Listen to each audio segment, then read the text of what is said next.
طيب بعد التطبيق العملي لشرح ازاي تستخدم برنامج VN على الموبايل، وكان كورس مكون من حلقتين نزلناهم، لو شفتهمش ارجع شوف البلاي ليست. دلوقتي كنا عملنا فيديو نزلناه على التيك توك، لو ما شفتوش ارجع شوفه هتلاقي اللينك موجود في الوصف بتاع القناة، او انزل لكم اللينك برضو في الديسكريبشن. هنشرح الفيديو اللي عجب ناس كتير جدا. هنحاول ما نطولش برضو، ويكون التايم لاين قدامي عشان برضو ما انساش حاجة. طيب اول حاجة كان في الجزء اللي كان بيتكلم فيه ده جبناه من قناة ماني لاب. كان فيديو اسمه ازاي اتعلمت. كان قال ان في جزء من الفيديو يعني رو، او هيبقى مفهوش مونتاج كتير، يعني قال اللي عايز يعمل عليه مونتاج، فاستغلينا الفرصة يعني منتجناه. تمام، نبدأ بأول حاجة بكلمة القصة بتبدأ. طيب أول القصة بتبدأ هنا، احنا عايز بس أتكلم في نقطة. كل الفونتات اللي هنا متطبق عليهم نفس الإفكت ونفس نوع الخط ونفس الطريقة في العربي، إنما اللي بيختلف بس الموشن أو إزاي بتظهر بس، عشان ما اقعدش عادي القصة كتير.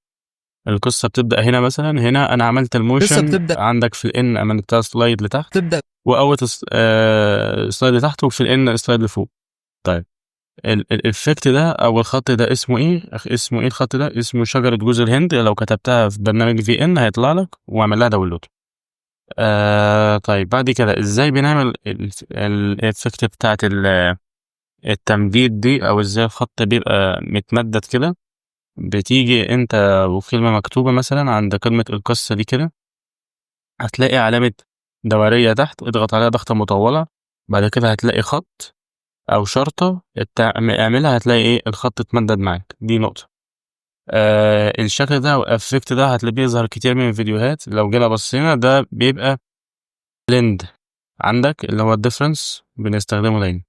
طيب ملحوظة، الفيديو لما احنا كنا بنستخدمه الباك جراوند اللي احنا حاطينها كانت هي المين تراك او الاي رول، والبي رول هو الفيديو. فالورقة دي دي جبناها من برنامج بنترست. انا هقول لكم برضه مصادر بجيب منها حاجة وانا بشرح، فيا ريت محدش يفوت حاجة من الفيديو. تمام. بعد كده عملنا كي فريم. اول كي فريم ان احنا بنصغر الفيديو بالشكل ده. طيب اول كي فريم وهو ان احنا بنصغر الفيديو. بعد كده جينا عملنا كي فريم تاني، يعني هنا في ادي كي فريم التاني ده تصغير الفيديو. بعد كده التالت والرابع اللي هو التحريك من النص لليمين. طيب عايز اوضح بس فكرة، اللي هو خلي بالك دايما احترف الكي فريم او الكي فريم عشان يطلع بالسلس، او الترانزيشن يطلع سلس من مشهد للتاني. احترف الكيرفات، هننبه اكتر مرة واتنين وتلاتة. الكي فريم عشان تظبطه هيبقى كيرفات. الكيرف اللي استخدمناه هنا كان اللي هو الكيرف ده اللي اسمه كوارت. تمام. نيجي بعد كده قمت انا حاطط الموشن دي. طبعا ما كانتش مظبوطه قوي، لان الخلفيه بتاعتها كانت بيضه مش خضراء، فما ظهرتش باحسن صوره. بس حاولنا ان احنا نعالج الامر يعني. طيب بنجيب الانيميشن دي منين؟ انا بجيب الانيميشن دي من موقع اسمه نوتيفايز. تمام.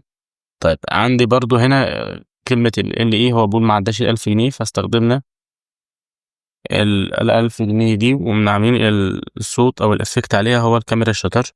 طيب بعد كده قمنا عاملين كي فريم ونقلناه من اليمين للشمال وثبتناها. وبعد كده دخلنا الفيديو التاني ده او البيرول ده بكي فريم برضو، وعاملينه برضو جراف.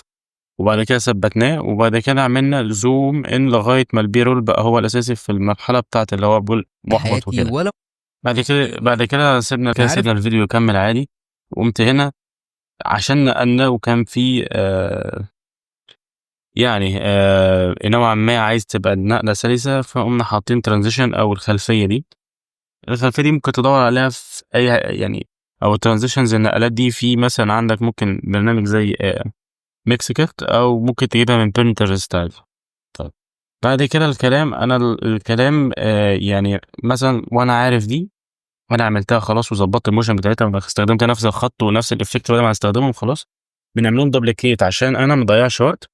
وبحط الكلام مثلا عند كل فريم بس مثلا، والموشن بتاعتها، وكلهم بعد كده بيختفوا. بعد كده نقلنا في المشهد اللي بعده. كملت وسبت جزء حوالي دقيقة، يعني 20-30 ثانية. بعد كده هو هنا في الجزء ده الصراحة حبيت أغير شوية. بيسأل يعني إيه فريلانسنج. أنا برضو هنا استخدمنا نفس الخط ونفس الإفكت. قمت جاي هنا حسيت ان هو يعني بيتريق، يعني مش فاهم الكلام بالانجليزي، فجه في دماغي انجليزي ده يا مرسي، ورحت جبت الفيديو ده من اليوتيوب عادي من قناه، حتى هتلاقيني عامل موزيه على الفيديو من فوق، وحملته وقصيت الجزء اللي انا عايزه وحطيته في الفيديو. هو كان حاطط لقطه بتاعت كروت شحن دي، انا سبتها عجبتني الصراحه. بعد كده جينا على كلمه يعني ايه، برضو اتعمل نفس الافكت نفس البلند، والكاميرا الشاتر كان اساسي في كل زي ما اغلبيه الكلام يعني. بعد كده الفيديو كمل، افكار كتير انا كانت في دماغي طريقه تانية بس ما عرفتش انفذها قوي، او ما كنتش ظبطها قوي، فجبنا برضو نفس الموشن دي من لوتي فايلز وحطينا عليها كاميرا شاتر ساوند افكت. كملنا بعد كده الفيديو، مشينا لغايه ما جينا في الحته بتاعت محمد ثروت اللي هو كان بيقول ان انا اصلا معيش لابتوب معايا ضعيف. جبنا الضحكه بتاعت محمد ثروت برضو من اليوتيوب وحطيناها. حطينا برضو عشان كان في نقل بين مشهدين او قطعه كده، حطينا ترانزيشن نوع ما من التغيير. بعد كده عملنا كي فريم صغرناها، وقمنا حاطين، قمت عامل هنا حاطط ازاي تعمل سامبنيل من الموبايل فقط، وكنت حاطط ان الكلام يبقى في نفس وقت الظهور، او في نفس الوقت اللي بيقول فيه الكلمه تظهر. بس كان عندي في حته هنا انا يعني طلعت بشكل بروفيشنال جدا الصراحه، ان انا اعمل افكت مثلا حاجه تيجي من اليمين والتانيه تيجي من الشمال، يعني عكس بعض. وحتى في الاختفاء نفس الكلام، يعني في الاختفاء كله اختفى عكس بعض مره واحده. بعد كده قال ده بجد. ومن هنا بعد كده خلاص حبيت افتح الفيديو، فقمت عامل صوت الرايزر او السسبنس ان هو خلاص الفيديو يخلص ومره واحده شاشه سوداء، بحيث ان هو سون او يطبع يعني. وبقى الفيديو جيت عجبك ما تنساش تعمل لايك وشير وسبسكرايب، واشوفك في الفيديو الجاي. سلام.